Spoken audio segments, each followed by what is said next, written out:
नमस्कार मित्रों, आप देख रहे हैं लोकतंत्र न्यूज़.com और मैं हूं सचिन कुमार पर्वत।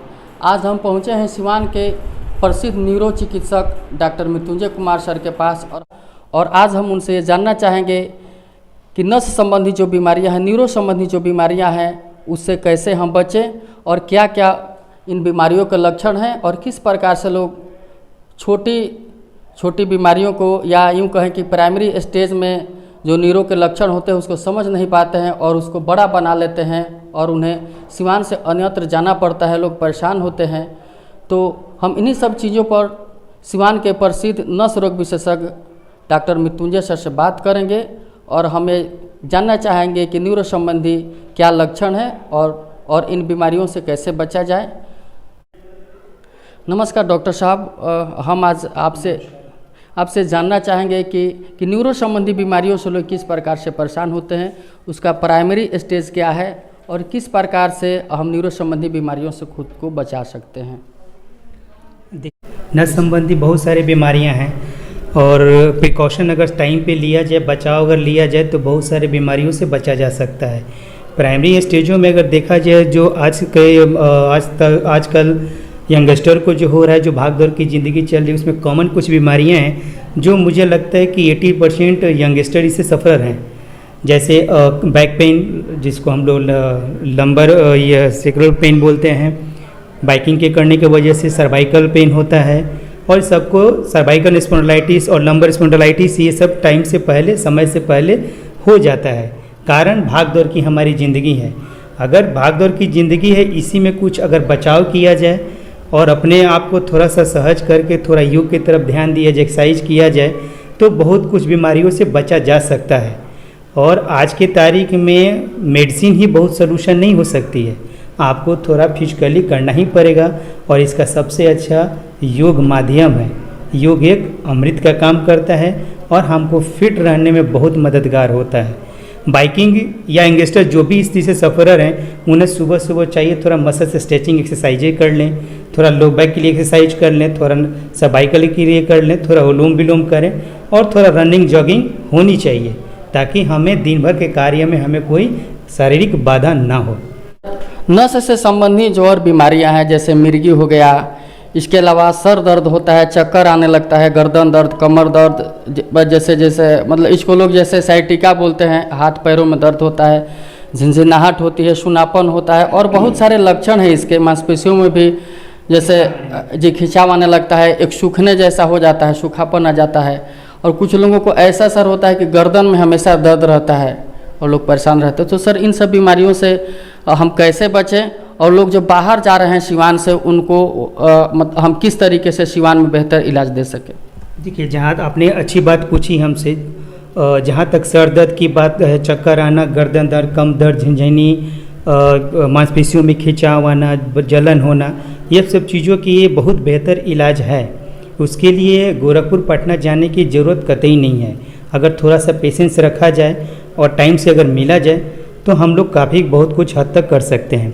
सर दर्द एक ऐसी बीमारी है जिसको हम लोग देहातों में अधिकपारी बोलते हैं, हमारे भाषा में माइग्रेन और हेडेक बोलते हैं। अधिकपारी आई मीन सिटोडेट की ये आधे सर में हो सकता है, चारों बगल हो सकता है, किसी एक साइड में भी हो सकता है और ये कभी कभी बहुत सीवियर पेन लेके आता है जिसमें पेशेंट फील करता है चक्कर आना, उल्टी होना। और इसका मुख्य कारण अगर मुझसे पूछिए तो टाइम से नहीं खाना, खाली पेट रहना और सबसे बड़ा और अहम मुख्य अगर कारण इसका है तो मोबाइल है। घंटों मोबाइल पे लगे रहना ये यंगस्टर के लिए बहुत ही घातक है और माइग्रेन को बढ़ावा देता है। तो ये सब चीज़ें अगर बचाया जाए, पेरेंट्स कुछ अवेयरनेस लाएँ अपने बच्चों पे और मोबाइल टीवी से थोड़ा दूर रखें, किसी और एक्टिविटी में इन्वॉल्व करें तो ज़्यादा बेहतर और ये सब चीज़ से बचा जा सकता है। गर्दन दर्द में अचानक से टिंगलिंग सेंसेशन नहीं आती जिसको आपने झिनझिनी बताया। गर्दन दर्द में तब झिनझिनी आती है जब बहुत देर तक, लॉन्ग टाइम तक हमें इसे अगर नहीं लिया प्रिकॉशन, तो ये स्पॉन्डिलाइटिस जब अपने स्टेज पे आता है तो नर्व कंप्रेस करने लगता है और नर्व कंप्रेस तब करता है जब डिजनरेशन होने लगता है। बोन का डिजनरेशन होना स्वाभाविक है।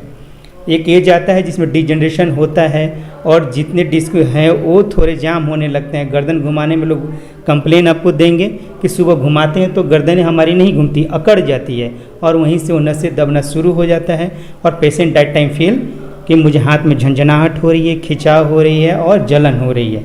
और इसके भी बेहतर इलाज हैं, हम लोग के पास बाय हेल्प ऑफ मेडिसिन और एक्सरसाइज। एक्सरसाइज से आपका पीछा कभी नहीं छूट सकता। एक रही मिर्गी का, तो आम देखा जाता है कि जो सीजर आता है, कन्वल्सन जो आती है, लगभग मिलता जुलता रहता है। अब उसमें हम थोड़ा हेल्प लेते हैं रेडियोलॉजी करा करके, डायग्नोसिस करा के देखते हैं, CT स्कैन वगैरह करा के कि एक्चुअली इसमें है क्या। लक्षणें सबकी सेम लगभग रहती है और जिस हिसाब से होता है तो उसकी मेडिसिनें चलती हैं। मिर्गी बहुत बड़ा चीज़ नहीं है। आज तक जो भी मिर्गी के पेशेंट हमने देखा है वो मेरा ठीक है पेशेंट, और कभी आपको मौका मिले तो OPD टाइम में आएंगे तब देखेंगे और मिलेंगे। तो मिर्गी बहुत बड़ा हमारे लिए मैटर नहीं करता। अब मिर्गी को आप बढ़ावा दें और उसमें बहुत सारे लोग करने लगते हैं कि मिर्गी आए तो कोई चप्पल सूंघा, कोई कुछ, ये सब अपगंडा है। आग के पास नहीं जाना, पानी के पास नहीं जाना, बस उसका एक ही मुख्य कारण है कि कहीं उस समय वो दौड़े पड़ जाते हैं तो आग में गिर सकता है, पानी में गिर सकता है। और सीजर जब आता है तो आम आदमी को भी चाहिए कि उस पेशेंट को मदद करें। सीजर आए तो क्या करना चाहिए, पेशेंट को थोड़ी सी चेस्ट थेरेपी वगैरह देनी चाहिए और उसे नज़दीक के किसी अस्पताल, क्लिनिक या कहीं भी उसे मेडिकल प्रोवाइड करानी चाहिए। ये बहुत बड़ी हमारी इशू नहीं है, बट मिर्गी का अटैक, सीजर जो भी आता है उसे रोकना हमें बहुत ही ज़रूरी होता है। जितनी बार सीजर आते हैं उतने बार ब्रेन के न्यूरॉन जो होते हैं वो डैमेज होते हैं और जहाँ तक मैं जानता हूँ फिर से रीजनेट वो नहीं होते, इसलिए हमारे लिए थोड़ा वो हेडेक की बात बनती है। और जहाँ तक आपने सैटिका बताया तो इसके भी बहुत सारे कारण हैं। आम भाषा में सैटिका एक सैटिक नर्व है जिसे सब लोग सैटिका बोलते हैं, दैट इज मेडिकल टर्म। सैटिका तब होता है कि उसमें भी हम चलने, उठने, बैठने में हम सावधानी नहीं बरतते, मतलब पोस्चर केयर नहीं करते। हाँ, घुटने का दर्द आजकल यंगस्टर लोग में भी होने लगी है और ओल्ड एज में तो है ही। घुटने में भी वही डिजनरेशन होने लगता है, हड्डियाँ घिसने लगती हैं। आम भाषा में हम लोग बोलते हैं कि हड्डी घिस गया है, गैप बढ़ गया है, क्योंकि हम आपको बहुत क्लियर नहीं बता सकते। लेकिन अगर उसकी मोबिलिटी एक्सरसाइज की जाए, मोबिलाइजेशन किया जाए, घुटने को थोड़ा फ्री रख करके क्वाड्रिसेप एक्सरसाइज किया जाए, उसका क्वाड्रिसेप स्टैंडिंग, स्टैटिक, एग्जैक्ट, ये सारे एक्सरसाइजेज होते हैं, तो बहुत हद तक घुटना को भी ठीक रखा जा सकता है। जैसे कोरोना काल चल रहा है, लोग बहुत तनावग्रस्त जीवन जी रहे हैं और इसके साथ ही एक जैसे मोबाइल का युग है, लोग घंटों, करीब 10 घंटा 12 घंटा लोग मोबाइल, व्हाट्सअप, चैटिंग, फेसबुक में लोग बिता रहे हैं और उनका दिनचर्या भी बन गया है, जैसे बना हुआ है। लोग आजकल जैसे घर से ही काम कर रहे हैं ऑफिशियल। ऐसे में सर लोग अपने को खुद को कैसे जैसे तनावग्रस्त होने से बचें और न्यूरो संबंधी बीमारियों से बचें, उसके लिए सर लोग क्या करें? देखिए, आपने अच्छा क्वेश्चन किया, हमसे अच्छा सवाल किया। मोबाइल एक बहुत बड़ी मुद्दा इसलिए बन गई है कि मोबाइल एक आपके दिनचर्या को ही ख़राब नहीं कर रही है। अगर गौर से देखा जाए तो घर में एक मेंबर से दूसरे मेंबर कोऑर्डिनेशन ख़त्म कर दिए। पहले होता था कि एक साथ बैठ के सारे लोग बात करते थे, अब मोबाइल इतनी अच्छी साथी बन गई है कि अब सारे काम हमारे मोबाइल से ही हो जाते हैं। तो मोबाइल से अगर वर्क फ्रॉम होम भी लोग कर रहे हैं तो घंटों उनके लिए करने के लिए तो नहीं बोला गया है। उनके पास पार्ट ऑफ टाइम है, टाइम अपना निकाल के उसका वर्क करें। बाकी से हम उस कोशिश करें कि हम मोबाइल से हटें और कुछ अलग एक्टिविटी करें, अपने बच्चों के साथ कुछ एक्टिविटी में इन्वॉल्व करें, खुद एक्टिविटी में इन्वॉल्व हो और एक खुशनुमा माहौल बनाया जा सकता है। तनाव के लिए बेसिकली कोई ऐसा कुछ नहीं है कि मेडिसिन खाए और तनाव से दूर हो गए। हाँ, बहुत सारे एंजाइटी होती हैं जिसमें एंटी डिप्रेशन मेडिसिन वगैरह दी जाती है, नाइट स्लीप वगैरह दी जाती है, जो नींद की कमियाँ आती हैं। तो नींद की भी कमी क्यों आती है? अगर हम दिनचर्या अपना अच्छा रखें, कुछ थोड़ा सा प्राणायाम वगैरह करें, कुछ थोड़ा एक्सरसाइज करें, तो जाहिर सी बात है कि नींद भी आएगी और मोबाइल से पीछा भी छूटेगा। मोबाइल के वजह से हमारे बच्चे भी इतने एक्टिविटी में छोड़ दिए हैं और मोबाइल पे वो लगे हैं, तो उनके लिए भी ये घातक है। मोबाइल एक ऐसा चीज़ है कि समय से पहले सब कुछ से आपको अवगत करा देता है। कुछ लोगों के लिए बेहतर है और हमारे आने वाली जनरेशन के लिए मोर डेंजरस है।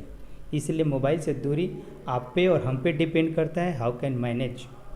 जो सिवान के लोग हैं, जो खासकर हमारे ज़िले के लोग हैं, जो कि यहाँ से बाहर चले जाए, लोगों के मन में एक बात ये रहती है कि सिवान में हमको वो हमें उपचार नहीं मिलेगा, वैसे चिकित्सकीय हमको उपचार नहीं मिलेगी जो हमें जैसे दिल्ली, मुंबई, पटना या गोरखपुर मिलता है। तो इस भ्रम से लोगों को सर हम लोग कैसे दूर निकालें और एक कैसे विश्वास उनके मन में जगह कि जो मतलब ट्रीटमेंट उनका बाहर में होता है वो सिवान में भी आसानी से मिल सकता है। देखिए, सिवान में भी आसानी से ये सारे संभव हैं, लेकिन कुछ लोग अपने फैसिलिटी के लिए जाते हैं, ना कि ट्रीटमेंट के लिए।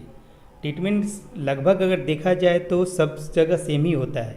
मेडिसिन के नाम चेंज हो सकते हैं, मैक्लोज चेंज उसके कंपोजिशन चेंज नहीं हो सकते हैं, लेकिन कुछ लोग का है कि हम चले जाएंगे वहाँ पे तो हमें बहुत सारी सुविधाएं मिलेंगी। और कुछ सिवान में थोड़ी सी प्रॉब्लम है, इस चीज़ को मैं एक्सेप्ट करता हूँ कि थोड़ा ट्रीटमेंट का लेवल थोड़ा हम लोग क्या कहूँ कुछ गिरा है, जिसे सुधारना ज़रूरी है। ऐसा नहीं कि बहुत सारे बीमारियों के लिए गोरखपुर पटना जाना पड़े। अगर हम पे ट्रस्ट किया जाए तो मुझे नहीं लगता कि मैं गोरखपुर और पटना बहुत सारी बीमारियों के नस संबंधी जाने दूं। लेकिन आपको एक बार ट्रस्ट करना पड़ेगा, आपको कुछ दिन टाइम देना पड़ेगा। नस में बीमारियों में जितनी मेडिसिनें चलती हैं आपको फर्स्ट में फर्स्ट काम नहीं करेगा, उसके लिए थोड़ा सा आपको वेट एंड वॉच करना पड़ेगा, थोड़ा टाइम देना पड़ेगा।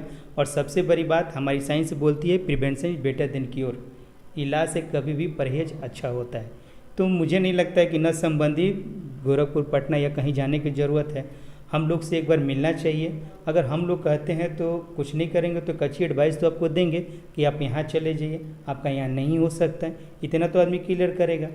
हाँ, इन केस ऑफ इमरजेंसी कुछ ऐसे इमरजेंसी केसेस आते हैं जो कि यहाँ पे फैसिलिटी नहीं है, तो हमारी मजबूरी है, हमें भेजना है और पेशेंट को भी जाना मजबूरी होती है।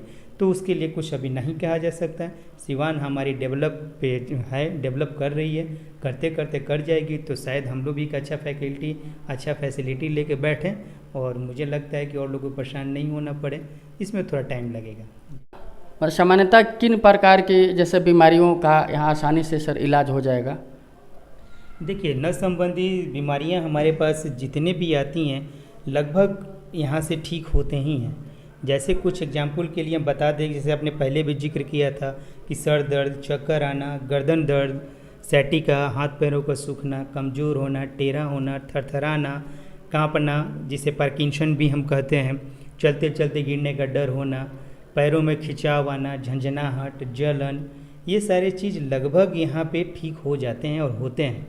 घुटनों का दर्द लगभग पेशेंट के लिए समस्या है कि आप देखेंगे तो 40 के बाद लगभग लोग घुटने से ग्रसित हैं, और मुझे लगता है कि एक बार मुझे अगर सेवा का मौका दिया जाए तो उनका घुटना भी ठीक रहेगा, वो भी स्वस्थ रहेंगे और हम भी ठीक रहेंगे, उन लोगों के साथ में कंफर्ट फील करेंगे। बहुत बहुत धन्यवाद डॉक्टर साहब। तो आप अभी देख रहे थे कि डॉक्टर साहब ने किस प्रकार से यहाँ के लोगों को, यहाँ के मरीजों को उन्होंने जागरूक किया कि आप न्यूरो संबंधी बीमारियों से कैसे खुद को बचा सकते हैं, नस संबंधी बीमारियाँ नहीं हो, घुटने ठीक रहें, आपका दिमाग ठीक रहे, आप कैसे तनावग्रसित न हो, इसके लिए भी डॉक्टर साहब ने तमाम तरह का उन्होंने सुझाव दिया। अगर आपको इस तरह की आपको बीमारियाँ हैं, लक्षण हैं, तो कहीं से भी आप इसमें संकोच नहीं करें और आकर के सिवान के प्रसिद्ध चिकित्सक डॉक्टर मृत्युंजय सर से आप एक बार ज़रूर परामर्श लें। हो सकता है कि आपको यही समाधान मिले और आगे आप बड़े खतरे से आप बच जाएं, प्राइमरी स्टेज में ही आपकी बीमारी का इलाज हो जाए। तो आप देखते रहिए लोकतंत्र न्यूज़.com। बहुत बहुत धन्यवाद।